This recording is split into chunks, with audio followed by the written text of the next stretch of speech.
What's up sa inyo mga katuro? Ngayong araw walang tilay yung ulan mula kagabi dahil kay Bagyong Guring. Kung kaya't maghihingi na naman ako sa inyo mga katuro ng 3 minutes sa inyong panonood sa akin. Kaya tara, samahan nyo ako sa ating paglalakbay. Pupunta pala nga tayo sa pinakasikat na pasyalan dito sa Ilagan, Isabela. Walang iba mga katuro kundi ang Abuan Bridge or Abuan River. At ito yung bumungad sa akin. Sobrang napakalaki at napakalawak na ilog. At napakaraming bangkang nasa pampang dahil sa bagyo. At nagsipagkalat na tent dahil kung hindi mo itataas, aano rin ng baha at wala ka ng papakinabangan kahit katiting.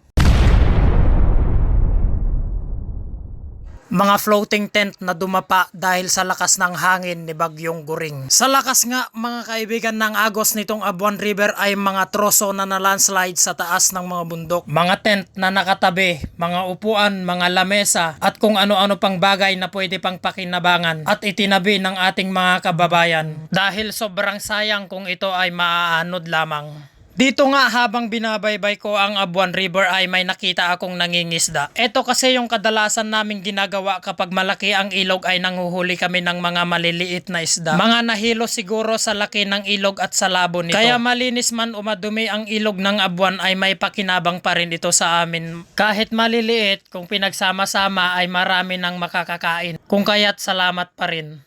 Sali sa vlog, okay lang? Yeah.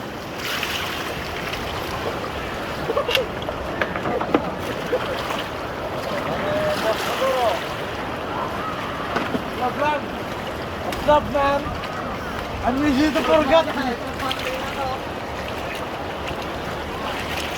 Ang tawag pala nito sa amin ay pagsasagap. Paraan upang makuha namin yung mga maliliit na isda. At etong si Pari Merlito ay tuwang-tuwa dahil may nakuha na naman siya. At nung aking tignan ay sobrang liliit pala. At dali-dali namang pinulot ng kilonyok, akala niya malalaki. Pero parang posporo pala. Pero at least meron, 'di ba? At yun na nga, nakita ko sa supot, abay marami na. Sapat na ito pang ulam mamayang gabi at siya'y tuwang-tuwa.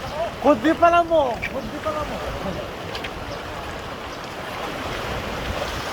At dito nga katuro may nakita akong mga buho na galing sa tent. Medyo bumababa na nga ang ilog dahil kanina nandito yon. Marami rin pala ditong mga bangka na sinasakyan ng ating mga customer pag Sabado-Linggo. Mga 3 araw siguro to bago humupa ng lubusan at malinis tignan. Nagpunta rin nga pala ako mga katuro sa taas ng tulay at ito yung ating nasaksihan. Malaki nga talaga at malabo ang tubig ng Abuan. Ang dating napakaamo at malinis tignan. Ito ang nangyari kapag kumilos ang kalikasan. Kung kaya't salamat sa iyong panonood at pag-share nitong video na ito. God bless you at sa buong pamilya mo.